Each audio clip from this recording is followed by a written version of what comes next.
Welcome to another episode of the Franchise Academy. My name is Tom Scarda, and I am your host and also a franchise consultant.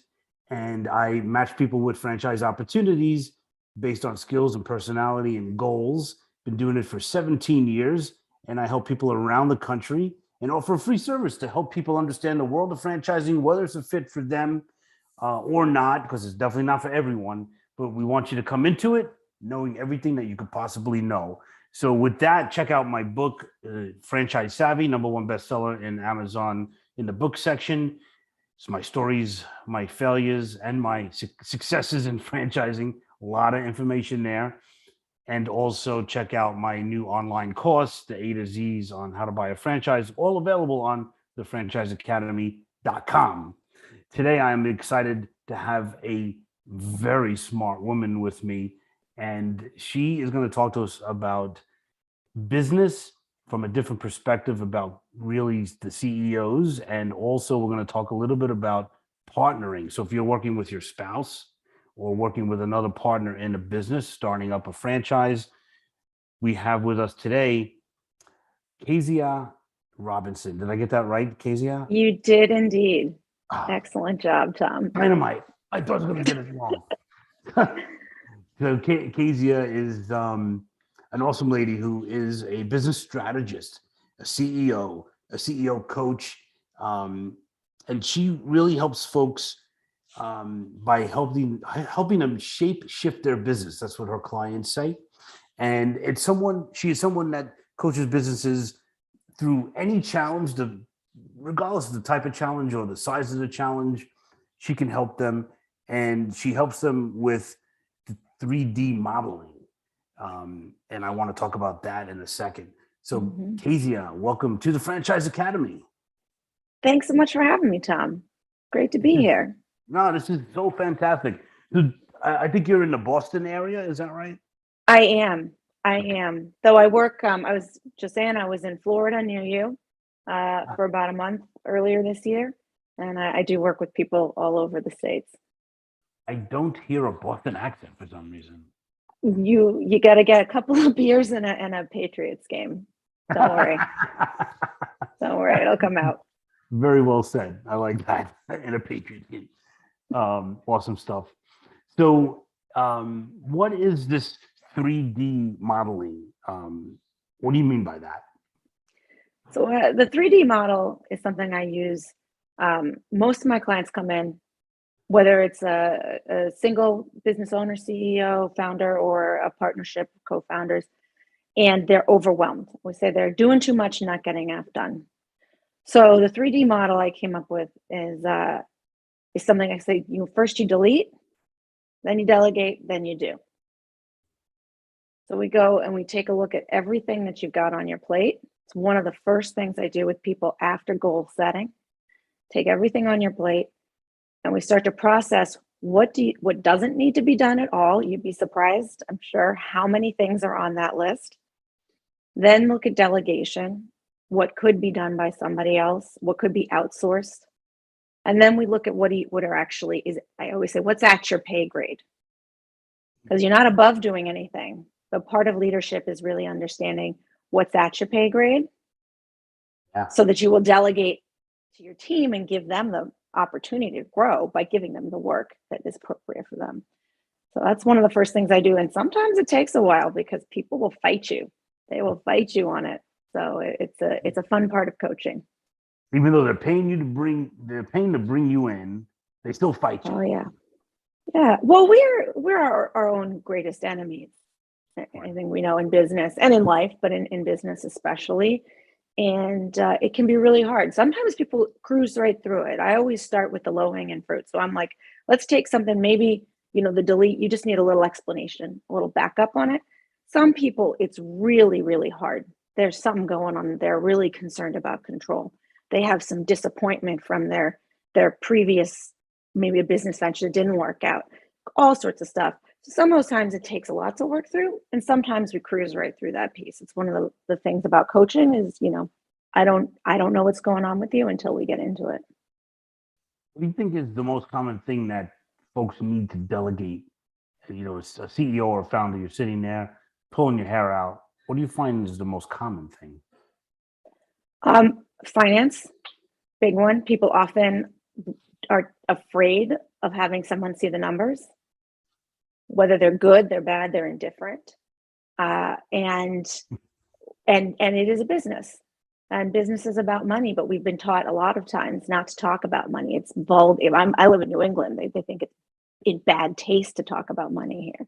But I lived in California for a long time, lived in other places where people only talk about big numbers. They refuse, they can't walk around. They'd be afraid if anyone knew that they were struggling with something. So that's one of the things that can be very psychologically hard to delegate.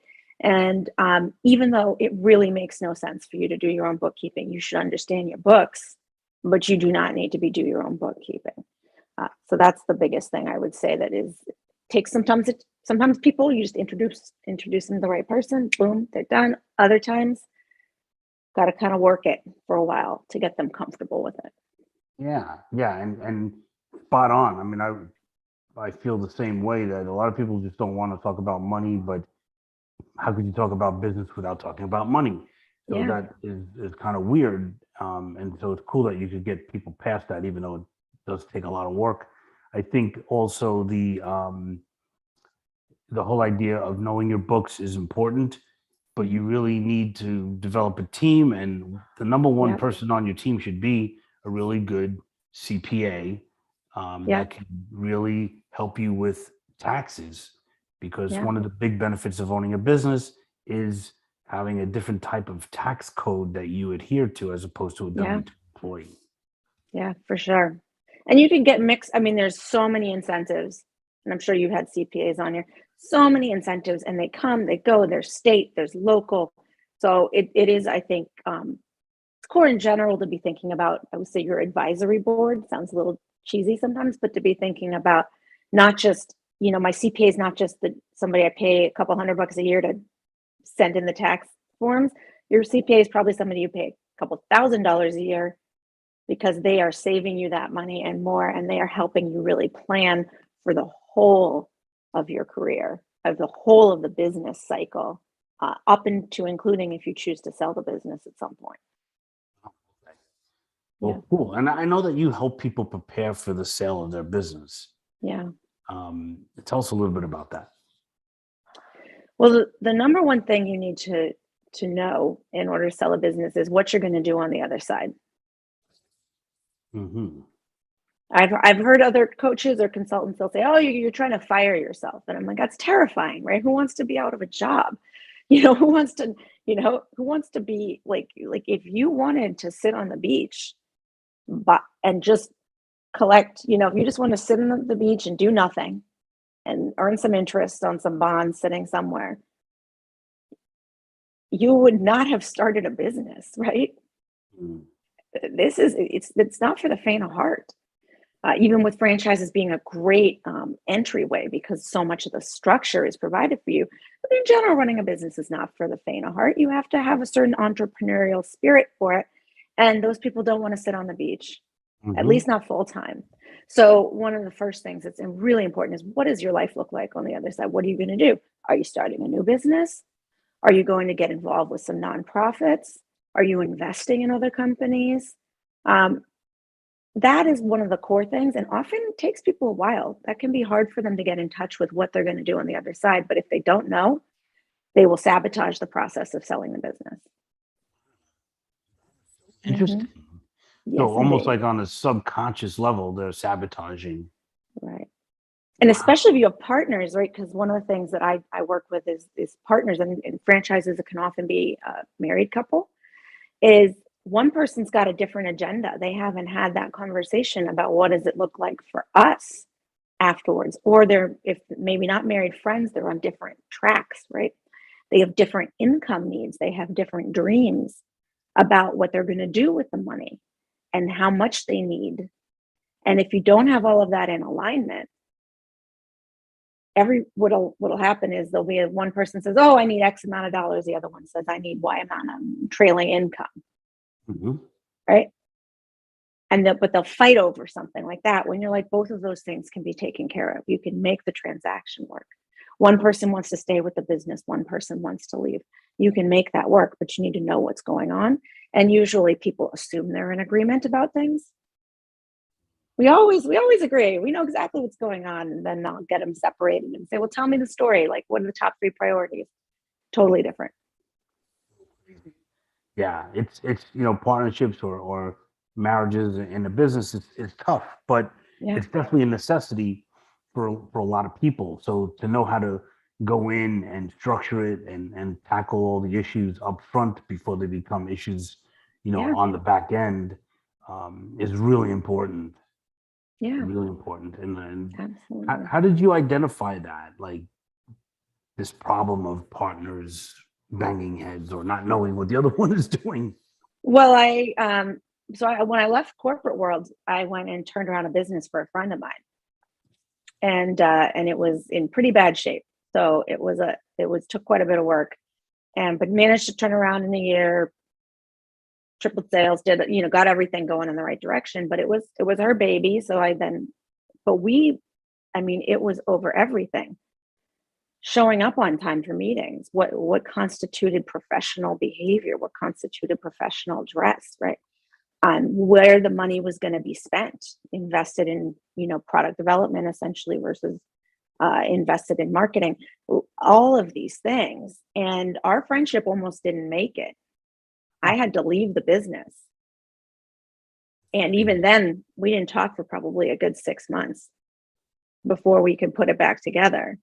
And so if I had had someone like me with us, we'd had someone, a coach at that time, maybe we would have gone about things in a very different manner. And I think it would have been a lot easier for us. And the business probably would have grown even more and succeeded even more because we would have been harnessing the power of the 2 of us together instead of having us each at 50% because the other half of us was fighting with each other. Yeah. Well, I look at business as a sport, and every great athlete has a coach. Mm-hmm. And so people in business need coaches, people Yeah. like you who could see, the forest through the trees, Yeah. and identify what the issues are and help people kind of untangle all the nonsense they get themselves involved with. I Yeah. hear you. I read something about you talking about helicopter parenting a business. Mm-hmm. Share that with us. What do you mean by that? So helicopter parenting, it's a little more common in the newer generations. But it's when the parents kind of hover around, right? And it's like they're driving up to, the kids are going off to college and they're driving up to pick up their laundry and they're this, and they want to spend all the time and they want they're up in there and they cannot let their kids live their own lives. Business owners do this a lot to the business. They want a helicopter, especially when the business, maybe if it's grown, let's say you might own multiple franchises or something, is showing up, dropping in all the time. A lot of times they see it. They want to be on every sales call. If it's a sales that they're trying to, and it's this sense that they can't, that's the delegation part, right? Is that they can't let go enough to really let the business grow on its own. And and I don't know about you and me, but we've all worked for other people. And if somebody's sitting on top of you like that, how long are you going to stay? What you end up with are people who aren't independent, who aren't going to think for themselves. And let's say you're trying to sell your franchise to maybe the manager. That's like your exit strategy. You're not going to have a manager who could actually purchase and run that, because you sat on top of them so much that you've driven away all the entrepreneurial talent that you had. You've driven away all the people who thought for themselves. So that's what happens with helicopter parenting, and it's really well intentioned. So one of the things I do with people is we talk about the acceptable error rate, and I'm like, they're going to make mistakes, right? So what's good enough, right? And then you make sure you have the training, and you have to have some built-in flexibility for listening to their feedback, because sometimes your employees know more than you. Most of the time, they know more than you about what's going on in the front line, and they often have better ideas than you do. right? And you get a lot comes from the franchise. They're going to supply you with a lot, but they're not going to supply you with every single thing. And you're really looking to employ people who can problem solve and who can solve their own problems on their feet. So that's what helicopter parenting is, and how I work with people to help them stop. Interesting. So Yeah. in the world of franchising, some people feel like the franchisor, the parent company, is helicoptering the franchisees, and it's not true. Um, the franchise companies are very hands off. They give you Yeah. kind of the rule book, and then you go play the game and you make the Right. decisions, Right. which is kind of a myth that I like to bust since you brought it up. And that's busting it, is that it's your business, and you make the decisions day in and day out. And when it Mhm. comes time to sell it, if you built it up nicely, you keep the profits. It's all yours Yeah. because you built Yeah. it. But it And I also think, seems, I'm sorry, go ahead. well, I'll just say you have so much experience. My guess would be also and I know this in fact, different franchise opportunities have a different degrees of structure, right? And how much they control supply chain. If you're in a restaurant franchise, right? Versus other things. So that's a choice. And again, point of going into the purchasing point, and the more you know about yourself, you know about your goals, the more you're able to engage, the better job you're going to do at selecting the right franchise that's going to fit your needs. And you won't be surprised, right? So that's why people turn to you to help them through this process, no doubt. Right. Or they make the mistake and they don't turn to somebody like me, and they Yeah. buy a business for the wrong reason, Yeah. like I love donuts, so let me open a Dunkin' Donuts. Not a smart idea. No, do you love being up at 4:30 in the morning? Right. Exactly. Got to make the donuts. Exactly. Yeah, very, very well said. And it also seems that this idea is also connected. The helicopter parenting is connected to delegation, right? It Yeah. goes back to Always. that. Yeah. Always. Always. So That's the most important thing that we we come from. There's a great speaker author named Barbara Sher. She wrote Wishcraft like maybe 30 years ago, and she calls it pathological individualism. And it's sort of the biggest disease in America, especially in America, is that this thought that we got to do things on our own. And if you're one of the great things about going into that franchise route is that you're not doing it on your own. And that's what coming in with a coach, putting those things together, also not doing it on your own. And delegation is about really knowing, being, hey, I do need this team. mhm, I don't want to be at the store at Dunkin' at 4 a.m. Right? That's not your pay grade is leading the people, right. managing, growing the business. It's not not that you won't do it if somebody's sick, right? But it's not at that level. That's someone else's job, and your job is to make their life fulfilling and make that job fulfilling and give them a stepping stone to growth in their own life, right? Yeah, and I think that once somebody gets out of their own way, then the business could really grow. And Absolutely. I share a quick story about this because I was miserable at delegating when I started my own franchise. So I was in this smoothie franchise called Maui Wowie Smoothies, and we basically had tiki huts on wheels. And the funny story is, we had like these kind of washcloths that we would Mhm. use on the deck because things were splashing all over the place. Yeah. And then you would take these washcloths and wash them every day because they would get mold if you didn't.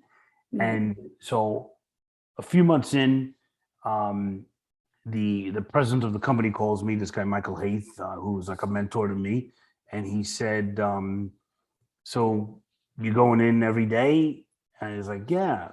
He's like, "But why? You have staff. It's been running for months now." And I said, "Michael, who's going to wash the washcloths?" And that became a thing in the Yeah. business. Who's going to wash the washcloths? And he's like, Right. dude, let somebody take the washcloths home, or let them sit a day. You can wash them the next day. You don't have to go in every single day. Yeah. You need to be talking to other venues and getting more gigs and doing that stuff, growing the business, hiring more people, not Yeah. washing washcloths. And so that became, to your point. I love that. I love that. Yeah. That's a I'm gonna great one. watch the washcloths. Became the mantra. I love it. No, it's really interesting. So you also talk about having your cake and eating it too, having fun, making money. Um, Tell us more about that. How do you help people do that? Well, one of the things is we get in this idea that somehow, you can't, um, that somehow like we always talk about work-life balance, right? And I don't talk about it like that. I'd say there's sort of internal versus external energy. So you invest in your inside in stuff that generates more energy for you, and you invest outside in things that generate value for other people, some of which they'll pay you for, some of which maybe they'll take you out to dinner because they're your friends, or they'll just, your dog will love you because you fed it, right? But there's and that creates energy for you. The win-win is figuring out when you enjoy it and when you're creating value for other people. And so one of the things I do is really go through that in more of a systematic manner with people and looking at what do they most enjoy about the work, about work they've done in the past, if this is the first time they've entered into a new business, and look at really at what creates value, right? And who's the customer, and really getting in touch with what creates value for the customer. A lot of times people are like, they're so focused on producing their product, they forget that there's a person on the other side that needs to want to pay for that product. Same thing with employees. They're so focused on, I need people to staff. They're not thinking about what's the experience the employees are having. Why are people going to show up and continue to show up for work for you? So that is a big piece of it, is to look at when you start to really get clear on that, it becomes so much easier. The delegation comes easier. You focus the work on the parts of the job that are really enjoyable for you. You're able to transform, like if you love sales, well, it's like, okay, but what about partnership development?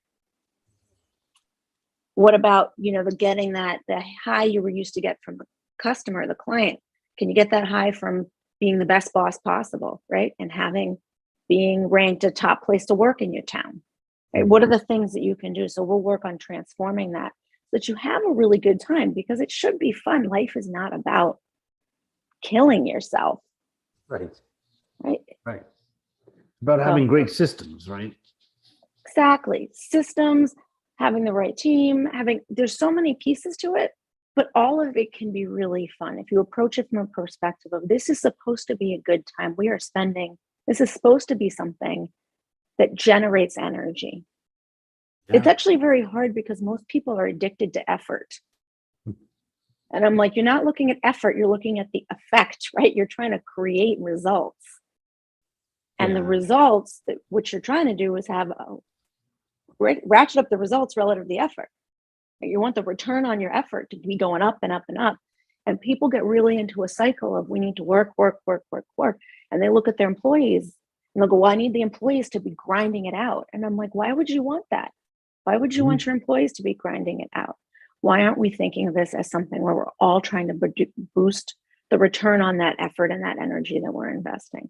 So that's something I actually have a bunch of tools and processes I work people through in order to get them to that place where they can actually enjoy, right? Sit back and continue to grow. What's one tool that comes to mind that you can help somebody with that's almost like a universal type thing?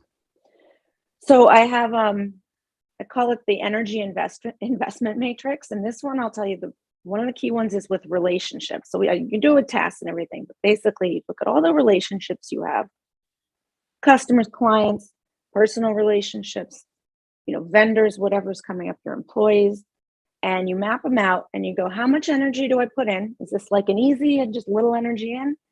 Or is this somebody maybe high maintenance, got to put a lot of energy into them? And is it a positive or negative return? And first thing we do is we look at everybody who's in that vampire category, where you put a lot of effort in and it drains you. And we begin to take each of those relationships. Sometimes you fire them. Sometimes you can just let them go, right? It's graceful exit. Sometimes though, let's say with a family member or something who's working in the business, or even with your partner, what you can do is you can start to go at, how do we shift the relationship? I'm going to stop trying to change the person. What I want to do is change the relationship between us. Coaching is a great way to go about it. especially if you can get the two and do a team coaching and do something where you have everyone in the room, because usually that person also wants that relationship to be different. They just don't know how to do it. That will work with friends, family, dating, employees, customers, clients. That framework works with anything, and you can shift it or exit. You have both of those options, but you're not going to get that if you just sit around complaining, which is what most people do. So true. So true. So- What's one thing that you're really excited about right now in your world, in your business? I'm really excited about this sort of specific program I'm working on to help partnerships through transition through internal sales. So situations when you're not trying to just go to a broker and sell it all the way out, you're actually trying to say, sell it to a couple employees. And especially if you got, let's say 2 owners and they're trying to sell to 2 or 3 law firms, great example of this, but any professional services, most businesses, actually smaller businesses, end up in this situation. And it's really, really interesting because there's so many dynamics there, not just with the people who are trying to sell and what you talked about getting on and knowing where they're going, but also the hopes and dreams of the people who want to buy, and making sure that that transition works, that there's support all the way through. Because I always say, like, what happens often is people run to the numbers, and then the numbers are like this, and then they're really far apart and things break down. But if you put the numbers down and you say, what's the vision? What are the goals? What do we all care about? Then you can come together, and usually there's a solution in there. So that's the thing I'm most excited about right now, helping people through that transition. That is great. I love it. What is one myth about business coaching that you would like to break right here, right now? The biggest one I get is that, like, I'm gonna tell you what to do. I'm gonna, like, do your job for you somehow. I get people come in and I'm like, maybe you want a consultant. That person might call themselves a coach, but I'm here to kind of help set the stage and create the space and ask the right questions so you can understand what you're going to do going forward, and the tips and tricks and everything like that. But I'm not here to tell you if you've got a relationship issue that's, with your brother and you guys running this business, and there's some issues. I'm not here to tell you whether to fire your brother or not. That's not my job. What I'm here to do is help you understand how you could shift that relationship, and it's up to you to choose what you're going to do with it. So I think that sometimes people get not disappointed, but more in when I'm pitching, they'll go, well, what should I do? What should I do? What should I do? And I'm like, this is your business. I can give you we can go through the options, but it's up to you to make that decision. I can't make that decision for you. Yeah. Make suggestions, they make decisions. That's how it goes. Exactly. That's a good coaching relationship. Exactly. This is fantastic. How can people get in touch with you as we wrap this up? I'm on LinkedIn. That's a great way to find me. There's not too many Keziah Robinson. So it's K-E as in Edward, Z as in zebra, I-A-H. Robinson spelled the way you'd expect. Or people can check out my website, www.cassia-partners.com. That's CASSIA-partners.com. Both of those are great ways to get in touch with me. And I'm always interested in hearing people's business journeys and business stories. That's fantastic. Well, thank you. And all that information will be on the franchiseacademy.com. So check that out if you didn't catch the correct spelling of Keziah's name. We'll get it up there. And any parting words for the listeners? One of the best pieces of advice I ever got was to assume positive intent. And I would say, if you can't get the positive, just get to neutral. So I think that's one of the core things I always encourage people to do, because, as we said, it's a people business. And if you go into it with that attitude, you're going to find it a lot easier to manage, to work with your partners, to work with your vendors, and to honestly, to work with yourself. Well, that's great. I appreciate your time. Thank you so much for coming out and hanging out with the Franchise Academy. Thanks so much for having me. So much. So have a great day, and we'll talk again soon. Thanks, Keziah.